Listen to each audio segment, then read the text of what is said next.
because it is one of the matured and trusted mechanism implemented in several geographies today and advocated by different international standards. If we refer back to UNICITRAL standard, it talks more about bringing public infrastructure as part of the trustable transactions. But if we see very recent, one of the large-scale industry implementation is e-passports. If we talk about that, more countries are moving towards e-passports implementation. The data is digitally signed and residing in the chip in the passport.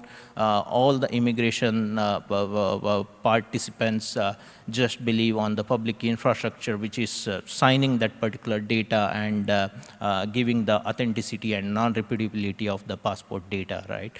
So ICAV, which runs this framework, they have a public infrastructure where they trust the participants with having their issuer keys mapped available as JSON data, or even for the company, the immigrations which do not have technical capability, they also give the Excel dump of it. You can import it to your immigration systems and then start trusting the countries which are participating in the ICAO framework. I think that's where I think public key infrastructure has been showing maturity in the model. The technical framework has been evolving over a period, and we feel at Asia PK Consortium as well, this is one of the very important domain for decades. It would be helping the recognition between the countries and making it easier.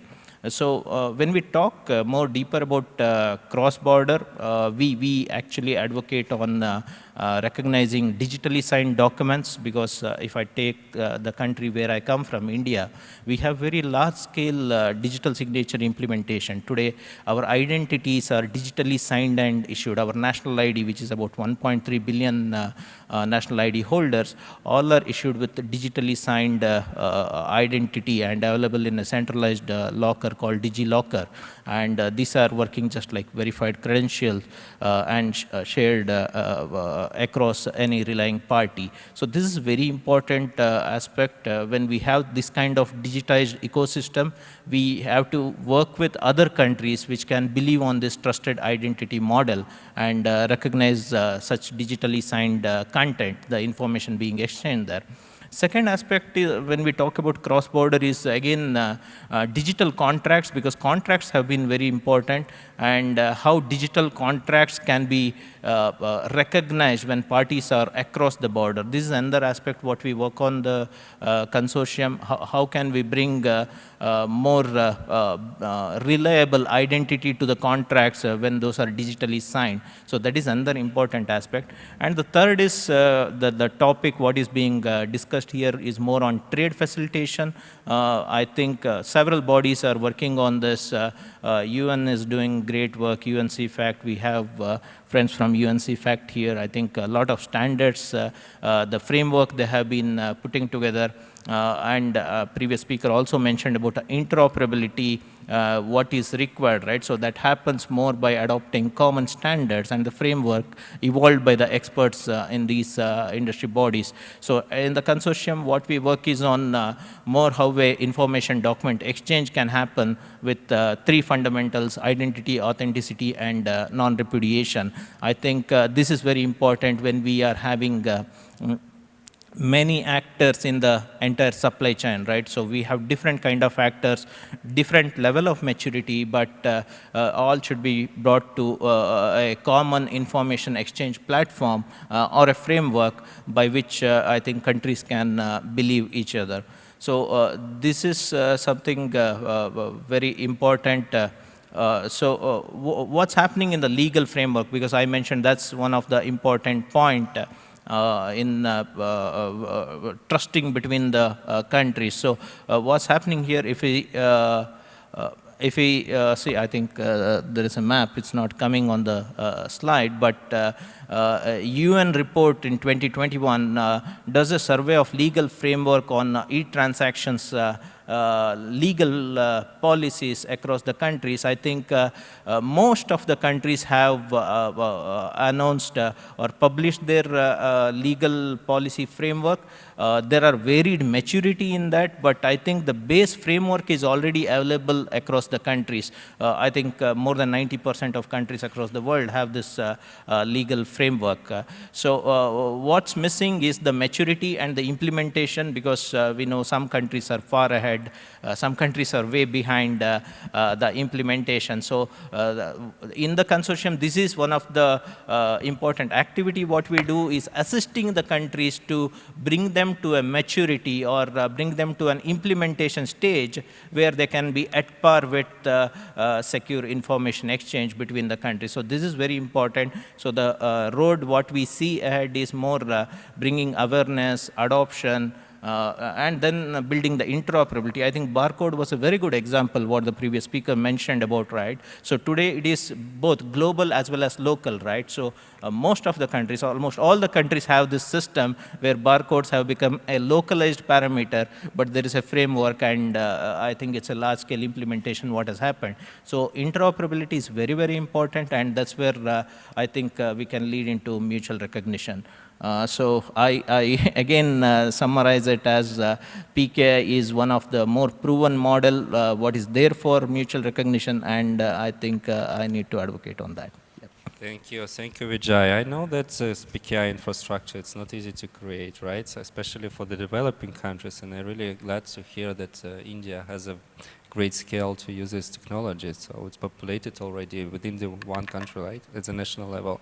Do you have some example of using this infrastructure and mutual recognition between different countries, like some practical example?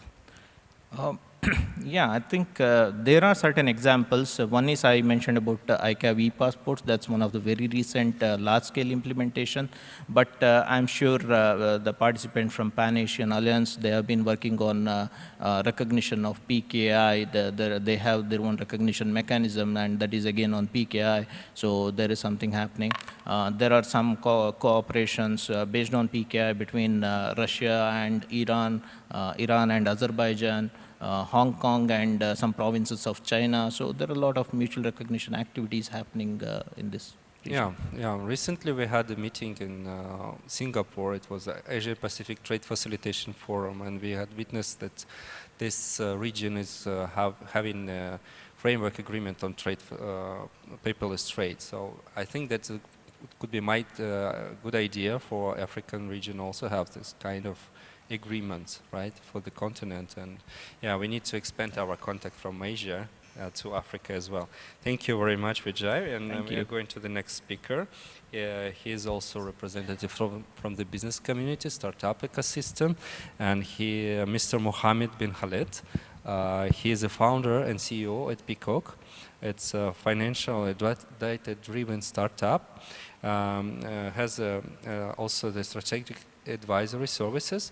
And I have a question like this: is digitalization alone enough to enable and sustain data collaboration between cross-border stakeholders and actors? And from your experience, what are the key challenges meet startups doing the project in international trade digitalization, and what kind of support might be needed to make a great initiative global? Thank you. Thanks, Alexei. Thanks to everyone. I'm really happy because by hearing all the panelists here present, I am again. It confirms all the challenges we are facing daily basis as data and trade experts working with international organizations. We can resume from yesterday to today maybe 5 main problems we are facing when we talk about digitalization and data sharing. Maybe the first one, we could talk about harmonization of the data. And when we talk about harmonization, it is very, very important to understand that it is not about regional standards. It should be mandatory and international standards. We saw last years, without giving any specific examples, that when there are problems between countries, we want to exchange, to change our strategy, to change our export mindset or import strategy. So we are facing problems, transport problems, coding about products. And by the way, I would like to talk about, when we talk about data, let's talk about data for goods and services, not only goods, because we used to talk most likely about goods, but we forget about services, which is a very big market. So the second one is transparency, of course. I heard my colleagues talking about trust, security. All those things are very important for a country, for an importer, trader, investor, especially, to know that the data is transparent, that I will make my decision based on something true. And this can be done only by having some trusted organizations with whom I will share the data. Also, there is a very good news that we heard today is from our friends from ITC about this data sharing, and we'll be very happy to collaborate with them, because bringing our experts in terms of artificial intelligence, machine learning, blockchain, all those technologies, because we have the tools, we have the technologies, but we usually don't have enough data. You know very well, all of you, will not do any courses about that, but AI and ML and machine learning need absolutely enough data to execute and to predict and to give you the most accurate results to what you are expecting from your research. The third point I would like to underline is the engagement of stakeholders. Everyone should be engaged to share the data, and when we talk about engagement, it is important to be engaged about the update of the data. We worked with some organizations that give us maybe the data until 2019 or 18, saying that this is enough to do your prediction. Yes, but the world has changed between 2018 and now.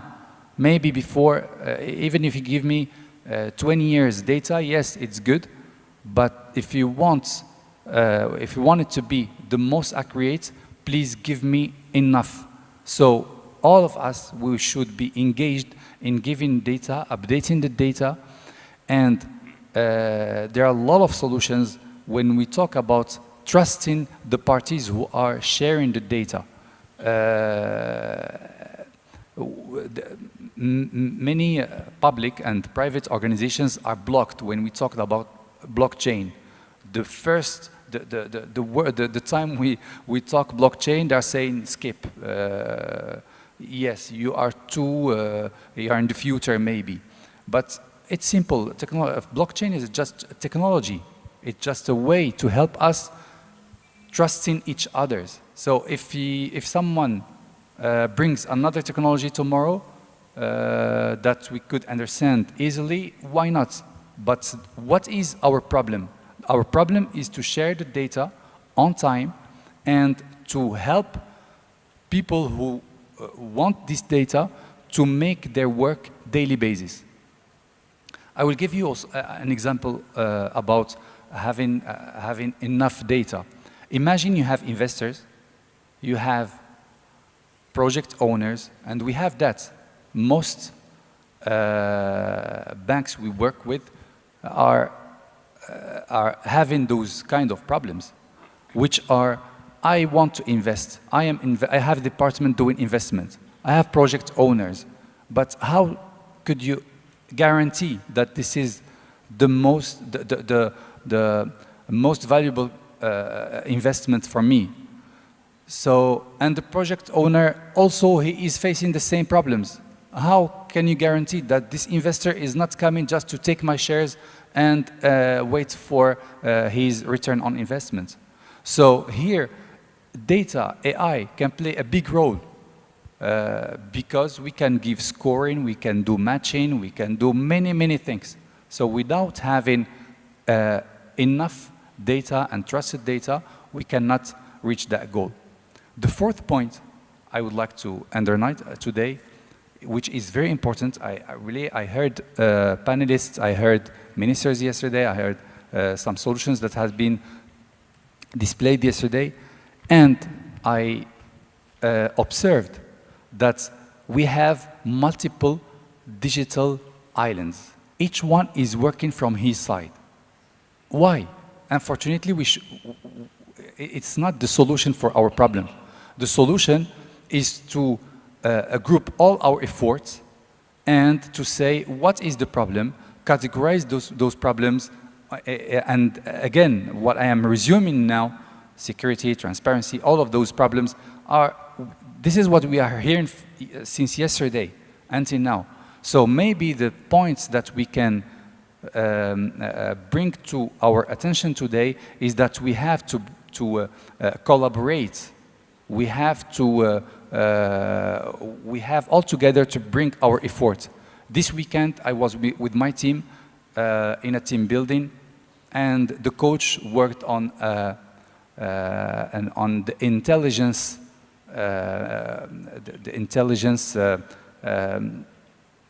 collaboration. So how should we work? And we did some games, and we saw that just one alone will never get the target. And maybe 2 no, 3 no, but the whole group. So today I am inviting all the stakeholders. We have here public organizations, private organizations. So what we should do is to bring all our efforts, and we are here to collaborate and to give the right the solution to our problems. And the last point I would like to share is security. We are sharing data. How can I be how can I have the guarantee that the data is secure? But by saying secure is not only the security, cyber security, all those things, but also who is sharing the data. Is he sharing the right data at the right moment? And again, please, let's put technology aside, because technology is just a way to reach my target. The car, the plane, everything is just a technology to reach our target. But our target is not the technology itself. So we can bring all what we need in terms of technologies, but let's put our targets first, and then we work on it. In terms of solutions, there are many. We built many. We have been working on trade for many years ago. We brought those services, but again, the challenges you asked for, Alexis, are multiple. The first challenge we are facing with international organizations, first one is the common understanding. We are with the same department. In the same department, we have in front of us 4 people that are not aligned on one single solution. I want you to click first here. No, no, no, please click here. No, please, it is not the right moment to click here. So it's challenging for us to come and say, and sometimes we have many clients who are happy to also hear from us, but we have some clients who are saying, no, this is not your job to decide. I will give you the idea. Yes, no problem, but it is very important to share the same knowledge and to have a common sense of what are we doing with digital, what is our goal. The second thing is papers. Unfortunately, until now, the papers are still present in organizations. So I don't have enough time, unfortunately, but we have multiple solutions that can be brought to sign with using, again, blockchain or having business intelligence. There are a lot of capabilities that we can bring to predict exports, imports, making the matching between investors and project owners, many solutions. But again, we should bring those elements to the table and work on them so that we can reach our target in terms of trade facilitation. Sorry. Thank you very much, Mohamed. I really like your ideas, and I like it as digital isolated islands. I think that this conference, it's a way how to escape our islands and to be together and discuss our solutions and how can we collaborate, right? To be not in the island, but to build a bridge between the islands. Thank you very much, Mohamed. So we are going to the next speaker. He is a representative from the government of Senegal. It's a single window operator in Senegal, Mr. Mortala Diop. He's an old friend already, and he's actually also a rapporteur for African region in UNCFACT. And you know that single window implementation process takes time. It's at the beginning, it's a very sexy idea to create this environment, to build this single window, but it takes a lot of time and discussions, and the motivation of stakeholders are going down during this process. And my question is how to provide sustainable efforts of many agencies and businesses during the whole process of implementation single window. Thank you. Thank you, Alexis. Thank you, everyone. I think I'll be switching in French for the sake and the benefits of my French also friends. Je vais parler en français pour justement mes collègues et amis également, en fait, et puis pour balancer aussi par rapport au panel. Merci, donc déjà, merci les organisateurs de nous avoir conviés ici.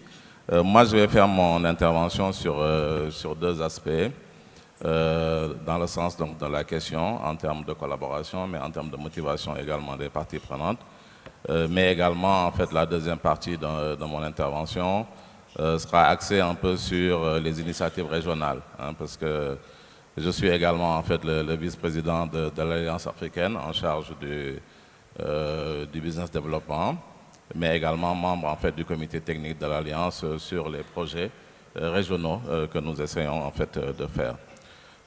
Pour corriger, donc je suis en fait de la structure qui opère le guichet unique national du Sénégal, hein, donc qui est en fait une entité en termes de partenariat public-privé.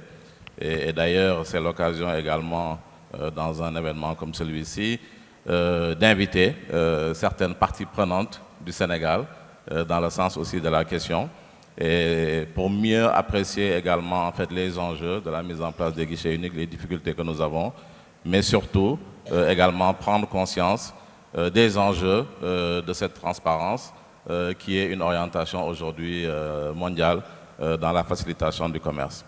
Donc c'est pour ça que nous avons, comme j'ai dit, convié également les membres du conseil d'administration de la structure qui opère le guichet unique GND 2000, mais également des acteurs importants comme le conseil des chargeurs du Sénégal, comme également la communauté des acteurs portuaires, pour mieux prendre connaissance un peu des enjeux de la mise en place des guichets uniques, mais surtout de la transparence et de la collaboration au niveau des données.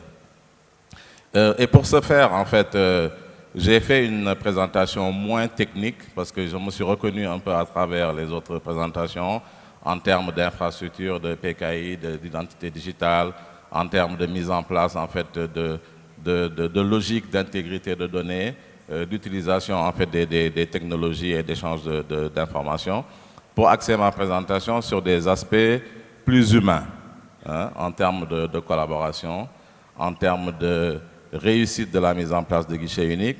Et dans ce sens, on note quand même qu'il y a un élément important, parce que quand on regarde l'exemple du guichet unique du Sénégal, c'est quand même quelque chose qui a commencé presque dans les années 96-97, dans la logique de la mobilisation des parties prenantes, de la compréhension en fait des enjeux, pour aboutir à une mise en place en 2004 avec la création d'une structure autonome.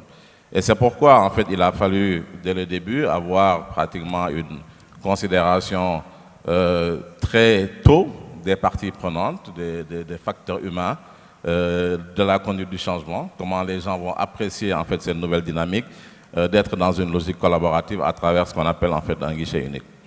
Et également, quand on regarde le deuxième point, c'est l'identification, en fait, des acteurs pertinents dans la chaîne du commerce international. Donc, nous avons des acteurs comme la douane, qui est un élément incontournable, en fait, de ce dispositif, mais vous avez également des administrations, initialement, lorsqu'on parle du guichet unique dans la recommandation 33, comme vous l'avez dit hier, c'est quand même l'utilisation d'une plateforme en point unique de soumission des documents du commerce. Et donc, dans ce sens-là, quand on note aujourd'hui dans la chaîne, en fait, de facilitation, on avait noté un certain nombre d'éléments au niveau de la collecte des documents, des prérequis, au niveau des transactions douanières. Et donc, c'est dans ce sens-là qu'il a fallu quand même suivre un tout petit peu la logique des process dans les prérequis au niveau douanier. Et donc, quand on suit un peu ce que j'ai essayé de mettre ici dans ce slide-là, c'est également d'éviter en fait un total re-engineering, parce que les gens vont se perdre dès le début en termes de mise en place de guichets uniques, parce qu'ils ne reconnaissent pas souvent les prérogatives des autres administrations par rapport à elles-mêmes, dans la mesure où elles ont une certaine autonomie en termes de gestion et de traitement. Et donc, il a fallu, pour nous, dans un premier temps, aller dans la logique de la simplification et de l'automatisation, plutôt que d'aller tout de suite en essayant de mettre en place une logique de dématérialisation, ce qu'on appelle le zéro papier. Et donc, le monsieur le disait tout à l'heure, que le papier est encore existant. Ça ne veut pas dire que les technologies ne sont pas disponibles, mais ça veut simplement dire qu'il faut interagir dans un environnement qui est adéquat et qui obéit également à la logique et au changement en fait, à mettre en œuvre. Donc, dans ce sens-là, effectivement, en fait, il y a un aspect consensuel. C'est vrai que dans beaucoup de pays, on parle de comité national de facilitation qui permet effectivement de réunir différents acteurs au niveau du commerce national de façon à pouvoir mettre en œuvre en fait, des stratégies communes sur la facilitation du commerce. Mais le point important également dans une réussite de tout guichet unique, nous avons vu des guichets qui sont nés, qui ont disparu, qui sont renés, je ne sais pas comment on le dit, mais des rebirths, parce que simplement également le support politique n'a pas forcément été constant durant la mise en œuvre du guichet unique. Et donc, souvent, il est important quand même d'avoir un environnement favorable, d'avoir des acteurs pertinents de la logistique, de la douane, qui participent à ces mises en place de façon permanente.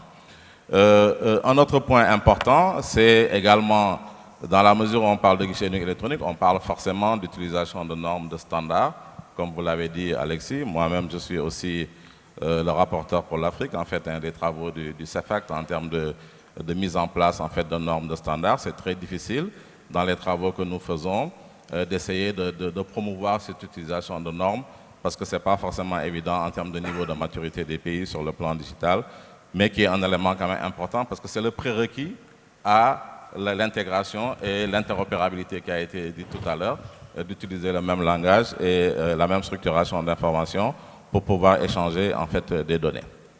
Donc, ce qui est important, ce n'est pas forcément la technologie qui doit être un support à l'utilisation et la mise en place de la facilitation, mais nous avons vu aujourd'hui que la technologie est quasiment présente dans nos vies quotidiennes, et c'est pourquoi nous pensons quand même qu'il est important d'utiliser les meilleures pratiques technologiques. On a parlé d'utilisation de PKI, juste pour donner en fait cet exemple-là. Au niveau du Sénégal, on a une infrastructure de PKI qui donne la possibilité d'avoir tous les documents électroniques signés, mais ça ne fait pas pour autant que c'est quelque chose qui est généralisé. Parce que vous avez le doute de certaines administrations par rapport à un document qui est émis, signé électroniquement, mais avant même de parler de reconnaissance mutuelle, parce que c'est mon deuxième point où je vais aller rapidement, mais c'est la reconnaissance même au niveau national. Bien qu'il existe des textes réglementaires sur la valeur probante au niveau du document électronique, par rapport aux documents papier, mais on se rend compte que c'est souvent la réticence quand même de certaines administrations rend cette utilisation difficile.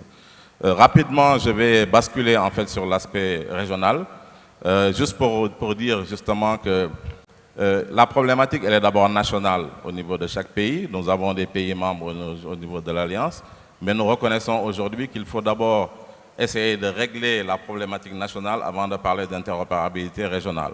Et dans ce slide-là, ce que j'essaie de montrer, c'est que nous essayons d'avoir quand même une dynamique sur le plan international, de façon à créer une communauté régionale technique en termes de Regional Single Window.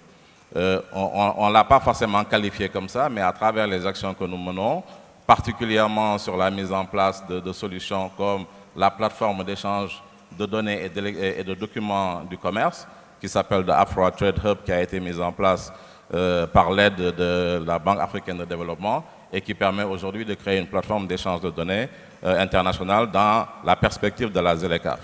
Nous avons également mis en place le Trade Information Portal, qui est un portail d'information commerciale au niveau africain, qui a pour vocation justement de régler la problématique de ces données non disponibles. Mais nous reconnaissons également toute la difficulté qu'il y a d'avoir des données à jour. Parce que dès que vous allez dans une plateforme et vous voyez des données de 2019, comme ça a été dit tout à l'heure, vous avez tout de suite la réticence à l'utilisation de ces plateformes-là. Donc en fait, c'est simplement, je vais finir par ça, pour dire que le guichet unique n'est pas qu'une problématique technologique, mais c'est une problématique humaine, une problématique environnementale, et qui vise à justement avancer étape par étape. Et c'est dans ce sens-là que nous contribuons, nous, en étant un peu membre fondateur de l'Alliance également, à cette dynamique de sensibilisation au niveau des pays, au niveau des différentes zones. Et c'est comme ça qu'à travers également des structures régionales comme l'UMOA, nous arrivons à mettre en place des projets pilotes d'échange et de reconnaissance de documents internationaux pour pouvoir justement se servir de ça comme étant un levier d'expansion au niveau de l'ensemble des régions. Merci, Alexis. Thank you very much, Martal. You have raised a lot of topical issues at the national and regional level. Just a small question for you. How often do you have a meeting with stakeholders at the national level? Thank you. As I said, actually, we have the National Committee for Trade Facilitation. It is hosted actually under the Ministry of Trade, but one of the current chair is the Customs Administration. We happen to have meetings we are trying to have like every 6 months. It's not always easy because that touches the mobilization of the stakeholder actually, because we also know that we often have some change on the administration in terms of management. Sometimes the involvement depends on the manager and how actually they react to the sensitivity of the trade facilitation, which is quite a challenge. But we're really trying to push. But what I want to say also, as the operator of the single window, sometimes we can have the drive in terms of making sure that people can meet and having those type of vision that we try to do internationally on what are the best practices. But we can see that, as I say, if you don't have a strong lead who knows really what are the challenges, you have issues on attending to those meetings. Absolutely agree. So we are going to the last but not least speaker, Mr. Rani Behbe. He is a Senior Vice President Sales of WebFountain. Rani has strong expertise in trade facilitation and supply chain management. He successfully managed several projects in trade facilitation and customs modernization at the MENA region. And I have a question to you. How to create a framework of interoperability and data collaboration between single window and port community system at the regional and international level? And can you provide some practical examples when this interoperability has been achieved? Thank you. Thank you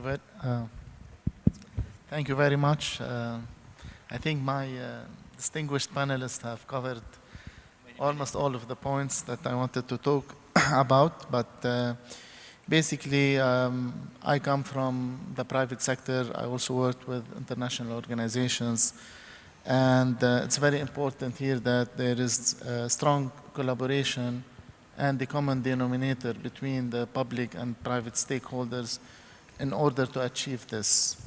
I think from our experience now, having implemented single window and trade facilitation projects in several countries, I think there are 6 pillars that are very important. We start here with basically the business needs, analyzing and capturing all the requirements and the needs of the public and private stakeholders, both at the national level and also between the different countries. So here it's very important in the beginning to hold workshops and basically come to an understanding of the requirements and of the expectations when it comes to data sharing and to the interoperability between at the national level, the regional and international levels. And then the second thing that's very important here is to align with international standards and best practices. So there are a lot of international standards. Some of my colleagues have covered them. There are international organizations, mainly like the UNECE, the trade, the trade facilitation agreement of the WTO, the same safe framework of standards of the World Customs Organization, etc. There are a lot of best practices as well that are there, and it's very important that we don't reinvent the wheel, and we use these as the basis for basically the interoperability and the exchange of information and data. The third very important pillar relates to the policy and the legal interoperability. So here we need to have the legal framework, we need to have the regulatory also framework in place in order to have data shared and exchange between the different stakeholders in the country itself, because this is very important before any single window can be implemented, that we have all the regulations and we have the laws in place, as well as exchanging data between the countries. Now, I come from the MENA region, and it's the same also in Africa and other parts of the world. There are a lot of regional, let's say, agreements. For example, in the Gulf Cooperation Council, there is the Customs Union. So a lot of ground has already been prepared and is there, but it needs to be taken to the next level. And here, the political will is very important, and the trust as well between the different countries, because I think this is a very major issue where trust is based on geopolitical factors and basically on certain cases where, when there is increased smuggling or increased risks, then the trust goes down. So here also we have to take into consideration that there are a lot of international agreements as well. Like, for example, when it comes to transit, the TIR agreement, which basically provides a mutual recognition of controls between the contracting parties or the countries. There's a lot of checks and balances in these agreements. Another agreement, for example, is the International Convention on the Harmonization of Frontier Controls of Goods. This is basically between the countries that have borders with each other. So basically here we don't have to repeat the same measures, and we have the protocols for exchanging the data. So for example, when you have, for example, a customs declaration that's an export declaration, in the other country, it becomes an import customs declaration, and you have the interoperability here of exchanging the information and pulling the information from one side to the other.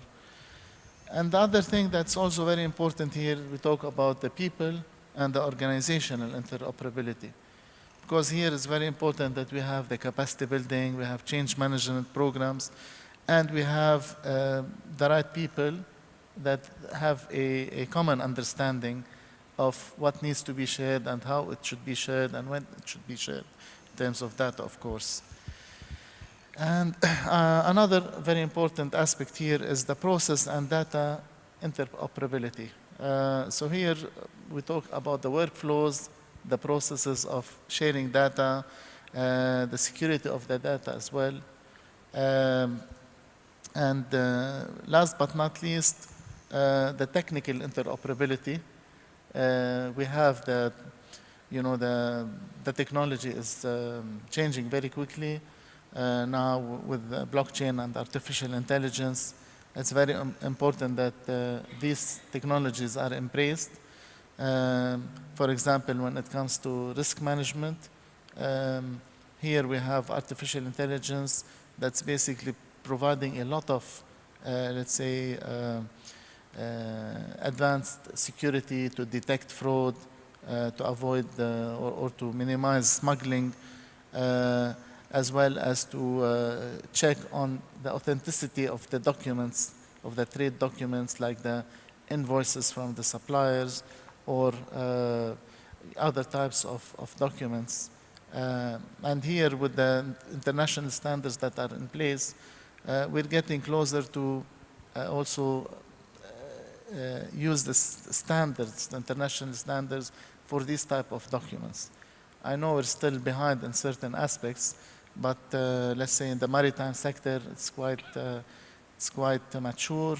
We have the bill of lading, the air freight for goods, and as well as for services. We have also lots of checks and balances and forms that are standardized. So I think here it's very important that we combine all of these pillars and aspects in order to achieve a common denominator and platform that can connect between different countries to share data in a very secured manner.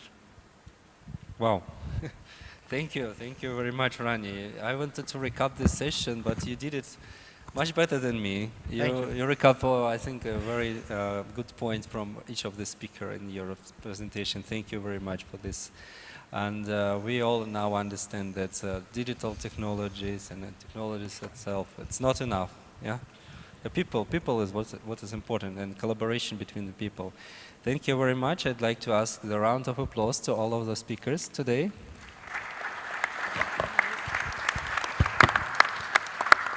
Yeah, and as time is up, we don't have time to ask the question from the floor, sorry. But I'm sure that you will have time to discuss during the coffee break, right? Support it. Thank you very much. Thank you again.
you.